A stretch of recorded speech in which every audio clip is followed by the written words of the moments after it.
Yeah. Selena. Nosy Rosie. Go on. Selena heard my presentation yesterday because I was practicing. Oh. Go on. Go, go, go. Alright. Well, I think I'm going to go ahead and get us started, if that's cool with you guys. You're recording, so. Okay, thank you. You're welcome. I'm going to share my screen, and I've got a little presentation. Let's see. Is it going to let me do it? Alright, can you guys see that? It's starting. Yep. Okay. Yep. I've never done this before. I feel a little like, it was cool. Okay, so today we're going to be talking about the joy of reading with your child. That's harder. I'm going to mute myself. You're on, that's fine. I'm still finding the present button.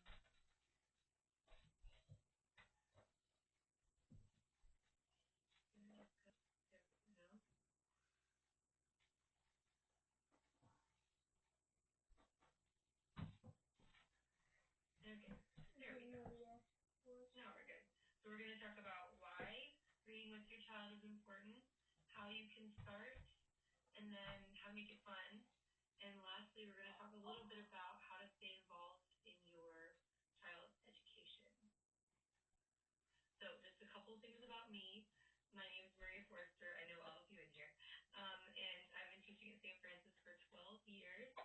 I have 2 degrees, and I'm working on a certification in educational leadership.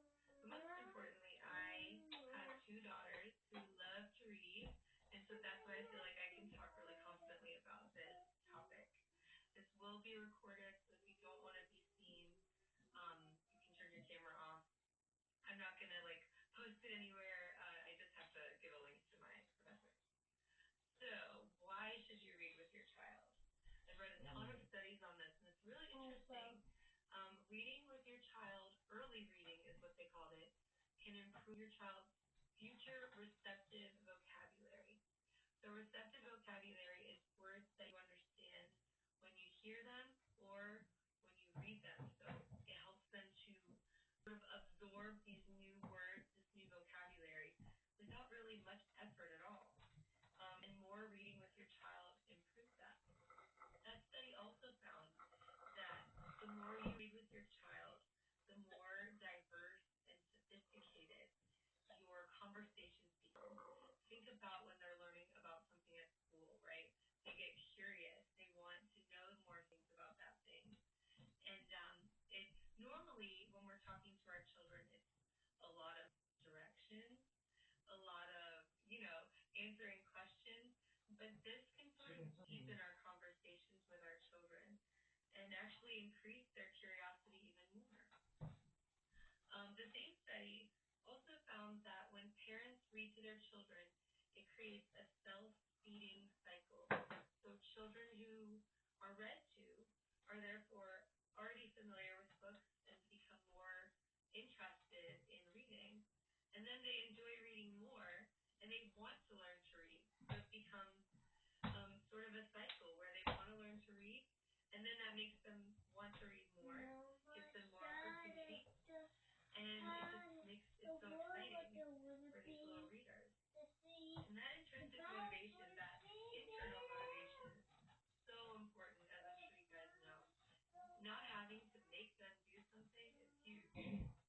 A different study found that if you just add 4 sessions a month, so if you read 3 nights a week and you add 1 more night, right, that improves student achievement, even in students with low socioeconomic status, by 32% of the standard deviation. That means that they, just in a month, they saw growth just in reading 4 more days a month. That's pretty cool. Some more benefits, just generally, it gives us time to slow down and be together with our kids. I feel like life is so busy right now, and sometimes that's all we need is a quiet moment. Another study found that shared reading can produce positive parent-child interactions, and it can reduce your it increases your warm feelings. And does that mean everything is going to be rainbows and puppy dogs? Of course not. But your child is going to see how you spend your time. And you spend your time investing in them and talking to them and reading to them, which is huge. Another really interesting study that I found said that when parents replaced 50% of screen time with reading, it improved their child's sleep length, so the number of hours and minutes slept, and it reduced the number of wake ups, and their sleep quality was better. So reading can help them sleep better, which I feel like we all need more sleep, better sleep. I know I do. 40 only fewer than 41 parents of children 0 to 4 are read to every day. So less than half of children, at least in this UK study.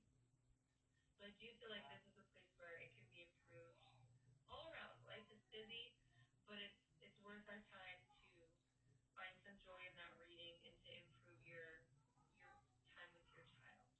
So some of the things. Oh, sorry, one more. One study found that parents' motivation can be directly related to kids' motivation. So if you want your kids to read, you should also pick up a book. Um, Students, even in a low socioeconomic status, were more likely to be intrinsically motivated to read if they had parents who read. So another interesting thing that's pretty easy to try. Here's some things to how to start having this reading habit with your child. Make it part of your daily routine. We have an early dinner for my kids, and we do usually around now 6:30, and we read till 7-ish. We do bath time. We do books in the bath sometimes, and then they have kind of a chill evening. So we all really look forward to it. Another huge part of the routine that you can make regular is visiting the library. So the St. Albans Library is really great. It has a whole floor of just children's books. And we love it because the kids get to pick their own stories. Now, at first, my littlest, she wasn't really interested in picking out books. She would prefer to go over to the little computer and pretend to paint. So I started by like going and getting Peppa Pig books or Paw Patrol books, and she'd be like, "Oh, I haven't read that one. Ooh, I like that one," and that sort of got her more interested.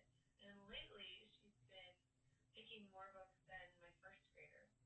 She has been picking interesting books, books that are way too hard for her, books that are way too easy for her. She brought home this one book at Halloween time. It was really gross. It was about like what happens to pumpkins when they're rotting, and all the different molds and the things that eat them. And I was like, you don't want this book.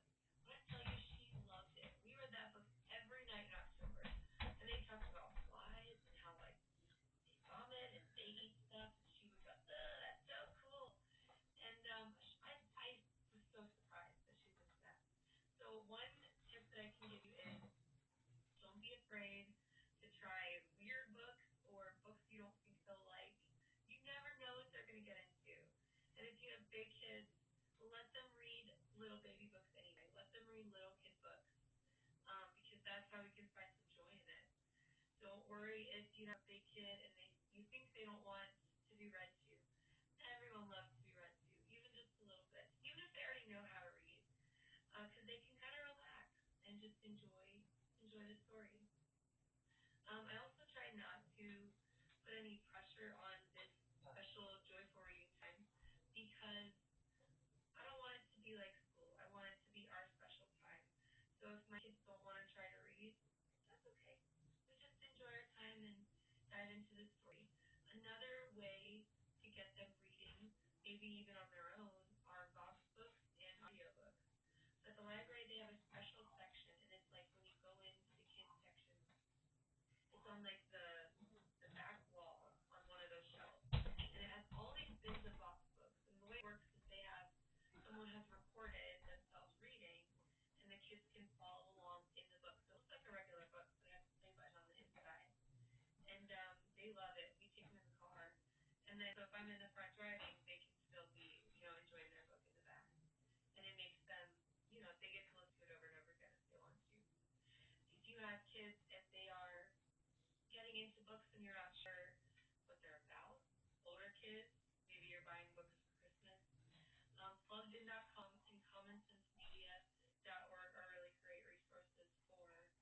Can you feed the dogs, please? And learning about them without having to read them. And the cat. For example, I looked at one of the book clubs that I got for Lucy for Christmas, and I realized that it's not very appropriate yet.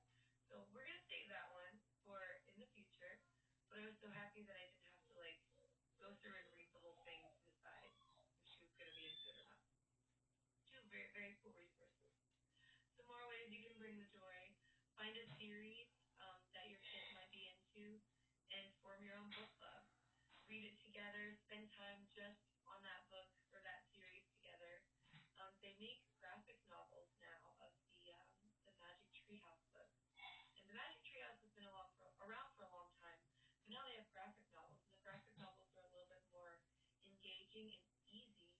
Lucy got through one of those in like an hour last week, and I was so shocked. And she goes, "That was so good. I can't wait to read another one." So we're gonna go and try to find more, but they had a bunch at the library. Some more ideas are using books as treats and rewards, reading to your stuffies, call grandma, read to grandma. Those are all fun and easy, free ways, to read. Maybe your kid is really into trains or planes or I don't know, mold, space. Find a topic that you Water. can research together and learn about. Review books with your child. Have them do a thumbs up or a thumbs down. Or if you have a bigger kid, ask them how many stars it was and talk about it. I like to talk about books with my friends. It's something that we always do. And we recommend books to each other. So letting them kind of do that on their own level is kind of fun. We always try to do snacks based on what we're reading. We haven't done any of these. I know they did stone soup in kindergarten, but like cookies while you're reading Frog and Toad, make lemon meringue pie like Amelia Bedelia, that kind of stuff. Sort of build it into what you're doing. We got this book from the Imagination Library. It was about the perfect grilled cheese. And the whole book was about other things, but in the back it had the recipes, so we tried it. And they loved it. It was so fun. It sort of like, it made it more real for them. We keep books in our car for everything. It's really great not to have to get out the phone.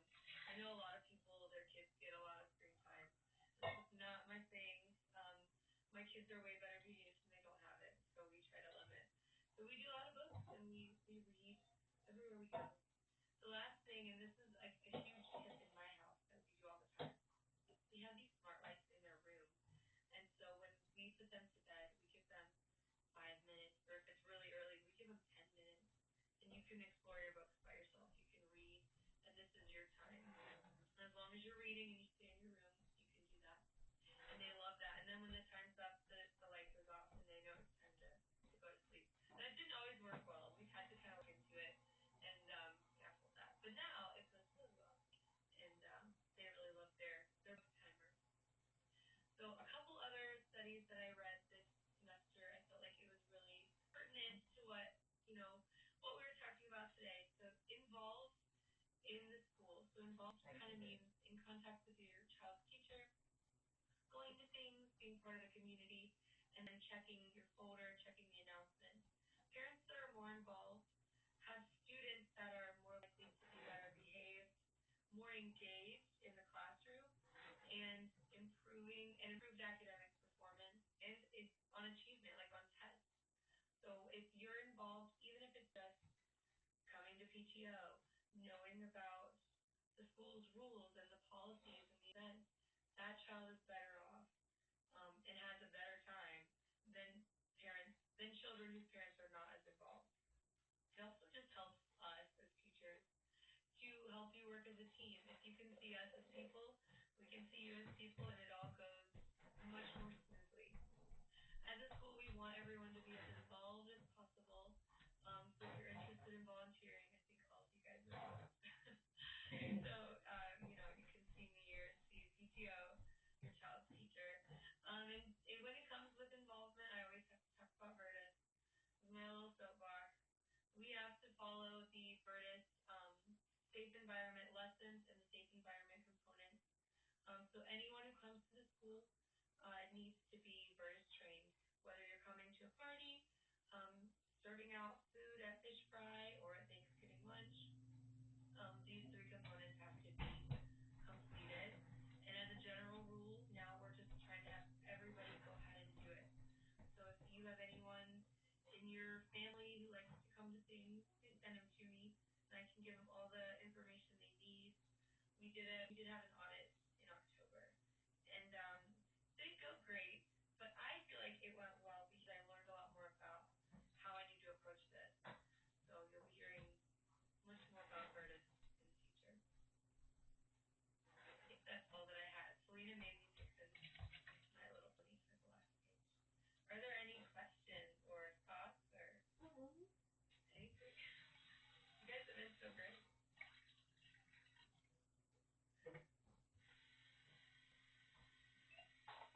Where did you get the little light that automatically goes off? They are smart lights. Smart If you light. go on Amazon, that's where my husband got them. Yeah. Okay. And we have an Echo up here, but you could also control it with your phone. It's really great for the mornings too, actually, because when it's time to get up, he'll just go ahead and flip it on from bed. Like he doesn't care. Yeah. Yeah. Okay, cool. Great. Well, I really appreciate you guys coming on and listening. And if there's nothing else, I'm gonna let you guys go on with your evening. If you want any more resources, if you are curious about any of these studies, let me know and I can send them your way. Thank you. All right. Thank you, ladies. Have a great evening. You too.